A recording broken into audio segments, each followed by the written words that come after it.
Fenomena yang kita lihat saat ini sebenarnya adalah hal yang sangat manusiawi.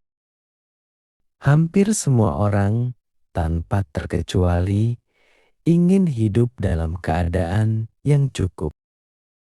Kita semua ingin merasakan ketenangan dan memiliki uang yang cukup.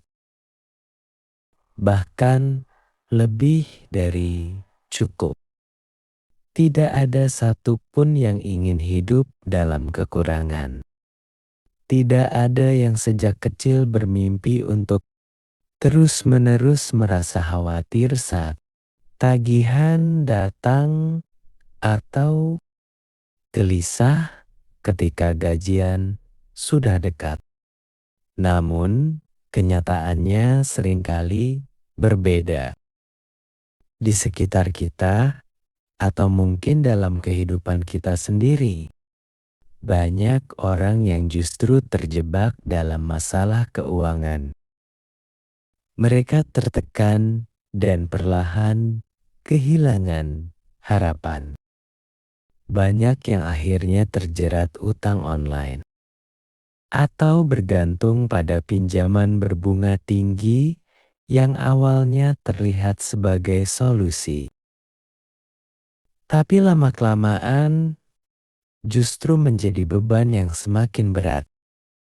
Yang menarik, jika kita melihat lebih dalam, orang-orang ini sebenarnya tidak berhenti berdoa. Mereka berdoa siang dan malam, memohon agar hidup mereka berubah dan rezeki mereka dilapangkan.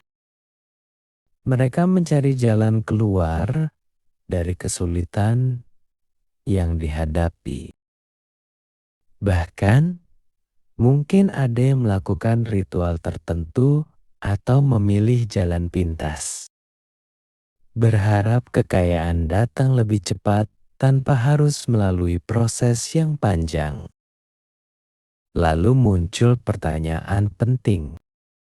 Jika doa sudah dipanjatkan dan usaha sudah dilakukan, mengapa kehidupan masih terasa sulit? Saatnya kita merenung sejenak dan bercermin. Mungkin yang perlu diperbaiki bukanlah jumlah doa, tetapi cara hidup dan sikap yang kita miliki. Ada banyak hal kecil yang sering kita abaikan, tetapi dampaknya sangat besar. Contohnya, sifat sombong. Seseorang bisa saja hidup dalam kekurangan, tetapi tetap merasa lebih tinggi dari orang lain, merasa paling benar, dan sulit menerima nasihat. Kemudian ada sifat iri dan dengki. Tidak senang melihat orang lain berhasil atau tetangga yang lebih maju. Hatinya terasa panas, pikirannya gelap, dan doanya pun tidak lagi tulus. Sifat egois juga menjadi masalah. Selalu ingin menang sendiri dan enggan berbagi. Padahal rezeki seringkali mengalir melalui tangan yang mau memberi. Lalu ada gengsi yang berlebihan. Mari kita pahami satu hal penting. Tuhan Maha Mengetahui. Ia mengetahui isi hati. Ia mengetahui niat terdalam. Ia mengetahui apa yang akan terjadi jika seseorang diberi kekayaan sementara jiwanya belum siap. Bayangkan seseorang yang hidupnya susah, namun sifat sombongnya sangat tinggi, merasa lebih hebat dari orang lain, mudah merendahkan, sulit menghargai. Jika orang seperti ini tiba-tiba diberi kekayaan, apa yang akan terjadi? Sangat mungkin kesombongannya akan semakin menjadi-jadi. Hartanya bukan menjadi berkah, melainkan alat untuk merendahkan. Bukan menjadi jalan kebaikan, melainkan sumber kerusakan. Dan disinilah kita harus jujur. Tuhan bukan menahan rezeki karena benci, bukan pula karena lalai. Justru sebaliknya, Tuhan melindungi manusia dari kehancuran yang lebih besar. Karena tidak semua orang siap menjadi kaya. Kekayaan bukan sekadar soal uang. Ia adalah ujian. Ia adalah amanah. Ia adalah tanggung jawab besar yang menuntut kedewasaan jiwa. Itulah sebabnya Tuhan selalu mengabulkan doa manusia.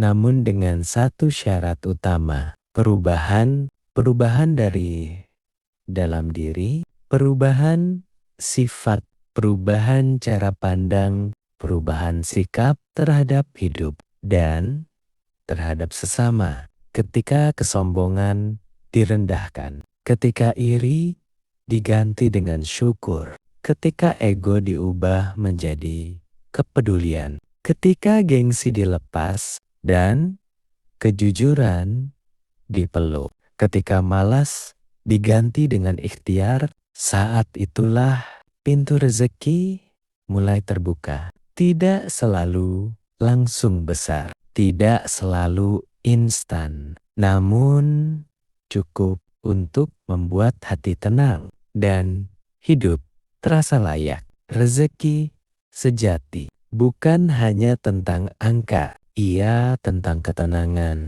tentang tidur tanpa beban, tentang makan tanpa rasa takut, tentang memberi tanpa perhitungan. Maka, jika hari ini hidup terasa sulit, jangan hanya bertanya, "Kenapa Tuhan belum mengabulkan doaku?" Tanyakan juga, sifat apa dalam diriku yang masih perlu diperbaiki? Karena ketika manusia berubah, Tuhan tidak pernah terlambat untuk mengubah nasibnya. Dan pada akhirnya, kekayaan yang datang dan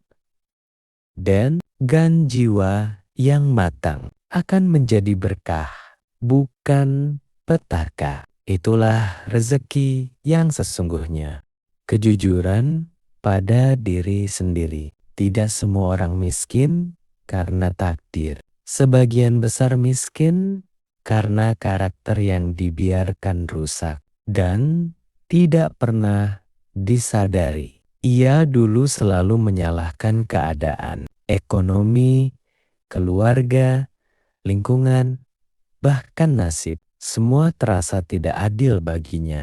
Namun suatu malam, dalam keheningan yang panjang, ia duduk sendirian, tanpa suara, tanpa pembelaan diri. Ia mulai bertanya pelan, "Apa mungkin aku bukan korban, tapi penyebab?" Pertanyaan itu menusuk, bukan karena kejam, tetapi karena jujur. Ia menyadari satu hal penting. Ia sering menunda, mudah menyerah, cepat mengeluh, dan terlalu nyaman menyalahkan orang lain. Kesadaran itu tidak langsung membuatnya kaya, namun kesadaran itu membuatnya terbangun. Karena perubahan hidup selalu dimulai dari keberanian untuk mengakui kesalahan diri sendiri. Malam itu menjadi titik awal, bukan titik kaya, tetapi titik sadar. Ia akhirnya memahami, selama karakter buruk dipelihara, rezeki sebesar apapun akan bocor, dan peluang sebesar apapun akan hancur. Ia menarik napas panjang. Perubahan tidak akan mudah, namun untuk pertama kalinya, ia memilih menghadapi dirinya sendiri.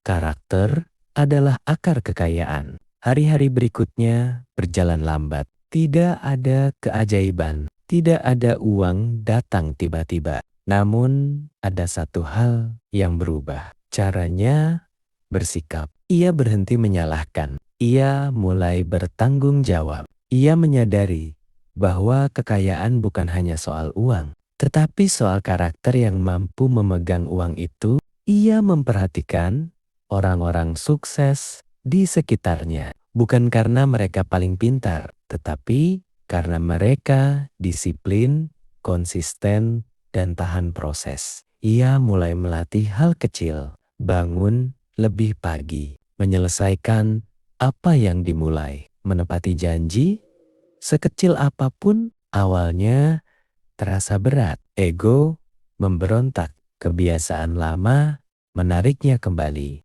Namun, ia mengingat satu hal. Jika karakter lama membawanya pada hidup lama, maka karakter baru adalah satu-satunya jalan keluar. Sedikit demi sedikit, ia belajar menunda kesenangan. Ia belajar sabar ketika hasil belum terlihat. Ia belajar diam saat ingin mengeluh. Ia belum kaya, namun hidupnya tidak lagi kosong. Karena sekarang ia tahu arah. Melawan diri sendiri. Musuh terbesarnya bukan orang lain, bukan pesaing, bukan keadaan. Musuh terbesarnya adalah dirinya sendiri. Rasa malas datang tanpa permisi. Rasa takut muncul saat peluang datang. Rasa ragu menggerogoti setiap langkah. Namun kali ini ia tidak lari. Ia belajar berkata pada dirinya sendiri, "Aku lelah, tapi aku lanjut. Aku takut, tapi aku jalan. Aku ragu, tapi aku coba." Tidak selalu berhasil. Ia jatuh berkali-kali. Ia gagal lebih dari sekali. Namun, bedanya sekarang, ia tidak berhenti. Ia memahami bahwa karakter buruk tidak mati dalam sehari. Ia harus dikikis. Perlahan, konsisten. Konsisten. Setiap kali ingin menyerah, ia mengingat masa lalu yang stagnan. Ia mengingat rasa sesal karena tidak berubah. Dan itu cukup untuk membuatnya berdiri kembali. Ia belajar satu hal penting. Orang yang menang bukan yang tidak pernah kalah, tetapi yang tidak berhenti bangkit. Kesabaran adalah mata uang baru. Ia mulai memahami bahwa dunia tidak memberi hasil instan. Dunia memberi hasil kepada mereka yang sabar. Ia berhenti membandingkan hidupnya dengan orang lain. Ia fokus pada prosesnya sendiri. Setiap hari, ia bertanya, apa satu hal kecil yang bisa aku perbaiki hari ini? Bukan hal besar, bukan hal hebat, hal kecil yang dilakukan terus-menerus. Ia menanam tanpa melihat panen. Ia bekerja tanpa sorotan. Ia belajar tanpa tepuk tangan. Justru di sanalah karakternya ditempa. Ia belajar bahwa kekayaan sejati datang kepada mereka yang siap menjaganya. Sabar bukan berarti pasrah. Sabar berarti tetap bergerak tanpa menyerah. Perlahan dunia mulai merespons. Kaya adalah dampak, bukan tujuan. Suatu hari, ia tersenyum sendiri. Bukan karena uangnya banyak, tetapi karena hidupnya tertata. Ia menyadari sesuatu yang penting. Ketika karakter berubah, hidup ikut berubah. Uang mulai datang sebagai akibat, bukan sebagai tujuan utama. Ia lebih bijak mengelola, ia lebih tenang mengambil keputusan. Ia tidak silau, tidak kerakus, karena ia tahu karakter buruk yang lama bisa menghancurkan kekayaan baru. Jika tidak dijaga, ia tetap rendah hati, tetap belajar, tetap sadar diri. Kekayaan tidak lagi membuatnya sombong. Kemiskinan masa lalu membuatnya ingat diri. Di titik ini, ia memahami arti kaya yang sebenarnya. Pesan untuk yang sedang berproses. Jika hari ini hidup terasa berat, jangan langsung menyalahkan nasib. Berhentilah sejenak, lihat ke dalam, tanyakan dengan jujur. Karakter apa yang perlu diubah? Karena hidup bisa kaya jika kita mau berubah, jika kita mau sadar, jika kita mau bertanggung jawab. Perubahan memang tidak nyaman, namun ketidakberubahan jauh lebih menyakitkan. Mulailah dari hal kecil. Mulailah hari ini. Mulailah dari diri sendiri. Karena saat karakter berubah, arah hidup pun ikut berubah. Dan kekayaan akan menemukan jalannya sendiri.